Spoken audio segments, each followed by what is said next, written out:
Today on CityCast Boise, our first time having royalty on the show. Caldwell teen Kylie Welsh was recently crowned the 2023 National Miss Voice for Autism. She and her mom, Debbie, are with me today to talk rodeos, representing the autistic community, and how Kylie plans to spread awareness and acceptance during her reign.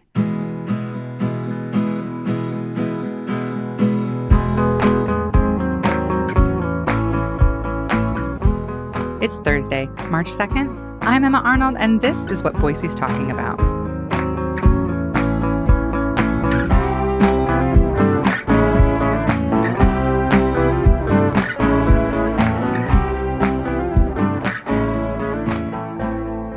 Hi, Kylie. Hi, Debbie. Thank you so much for being here. Welcome to CityCast Boise. Hi. Thank you for having us. I'm very excited, Kylie, that you are actually wearing your crown and your sash to this interview. Thank you so much for doing that. I was going to ask to see it. Didn't even have to ask. That's amazing.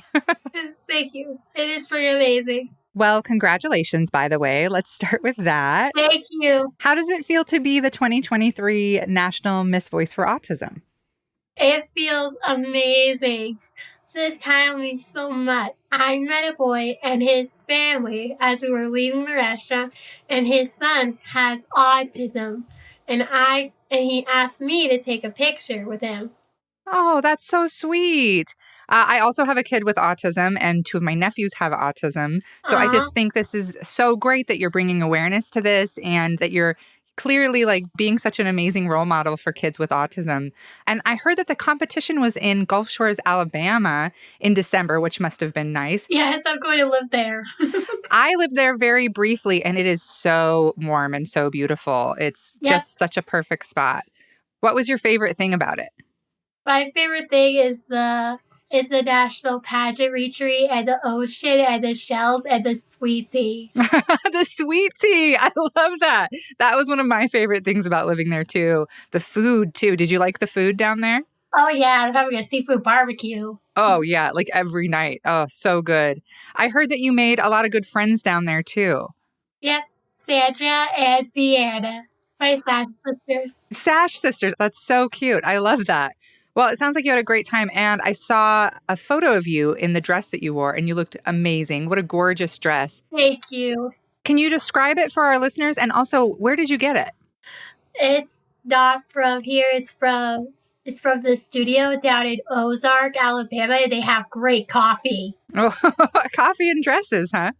And my dress is a pink mermaid dress with rhinestones, and if it shines in the sunlight, it's turquoise. Ooh, God. That is a mermaid dress. That's a proper mermaid dress. Are those your favorite two colors? Pink and turquoise? Yeah. I love it.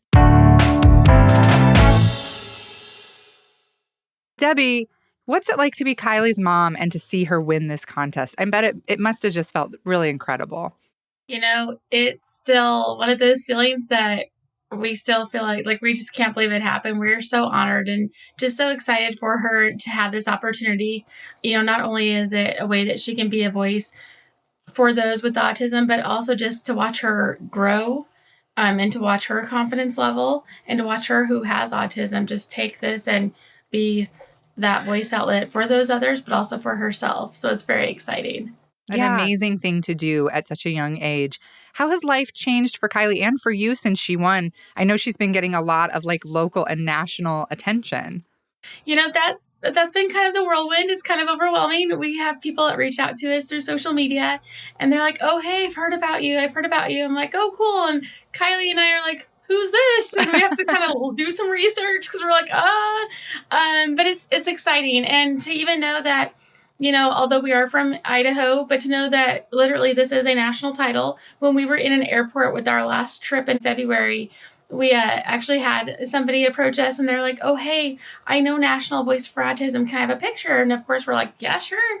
And she ended up being the national director for the Special Olympics. Oh, wow. Oh, my gosh. And she was actually from Chicago. Oh, that is so cool. Just to know that she's being reached and she's reaching others, even literally across the United States. It's exciting. Very exciting. Oh, United States.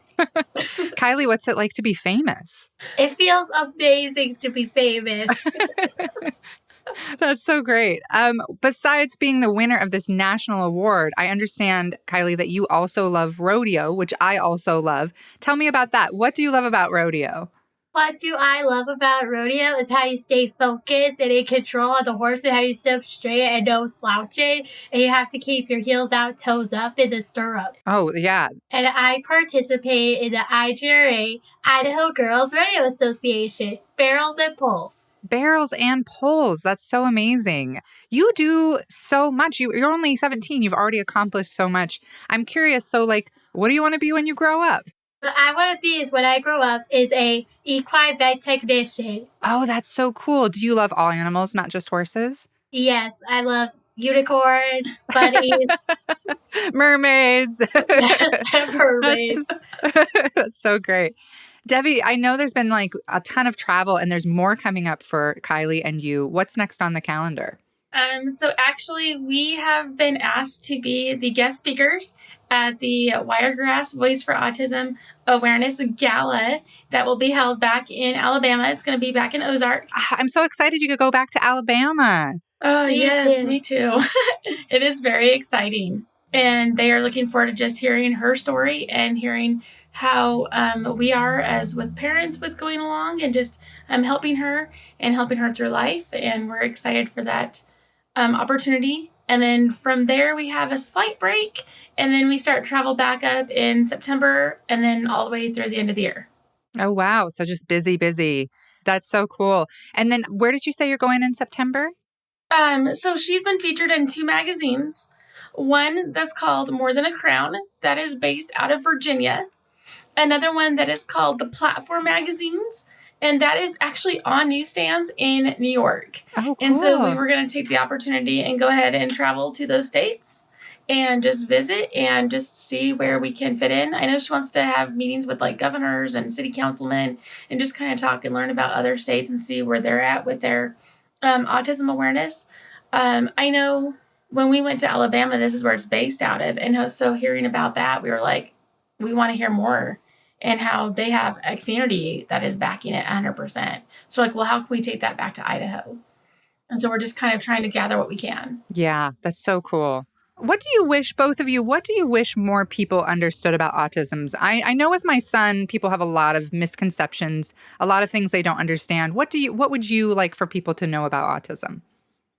I think the biggest thing that I would say is just that it's a disability that is not obviously a visual. It's not always visual. And so just to understand that, although you may think that that person looks and is amazing on the outside, you don't know what they're going through on the inside.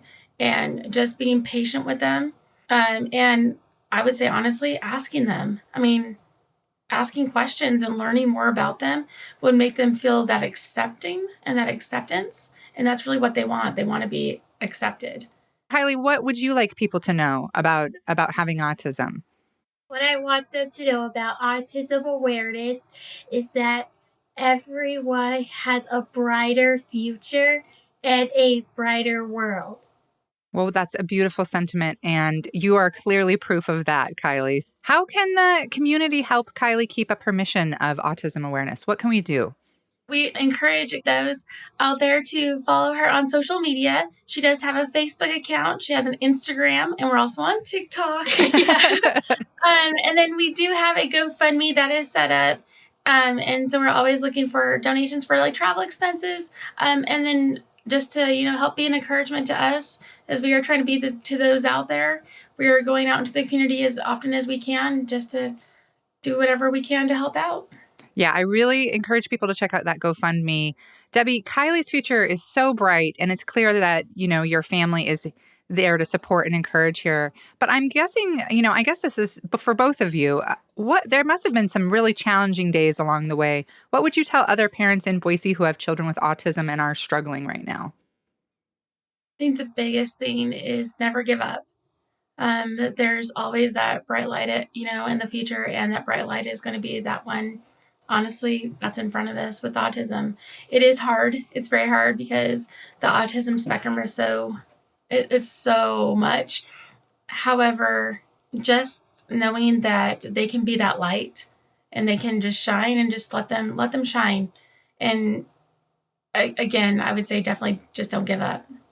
What about you, Kylie? What would you say to kids with autism? I believe that you could be beautiful and amazing no matter the obstacle. Beauty is on the inside, not on the outside, whether you're wearing a feedback dress or a beautiful evening gown. Or even a beautiful mermaid gown, right? Yes.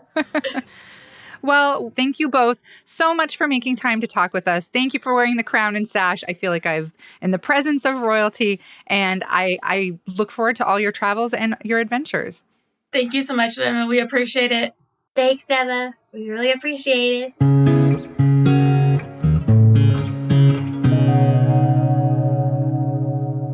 Here's some news to know today. The Idaho Capital Sun is reporting that since the arrest of a Treasure Valley surgeon for alleged sexual battery, more accounts of abuse have surfaced. Last fall, Dr. Stanley Waters, a retired surgeon with 2 decades of experience here, was arrested on charges of sexual battery. 23 victims were involved in that case. Now, a total of 40 alleged victims have come forward against Waters. Current and former healthcare workers told the Capital Sun that misogyny and harassment are, quote, systemic. And for your Boise Pro Tip today, is your recycling or garbage cart broken? Republic Services will repair or replace it for you. We'll put a link in the show notes with how to contact them.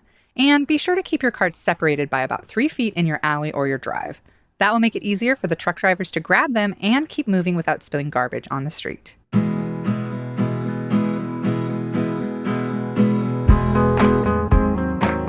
That's all for today here on CityCast Boise.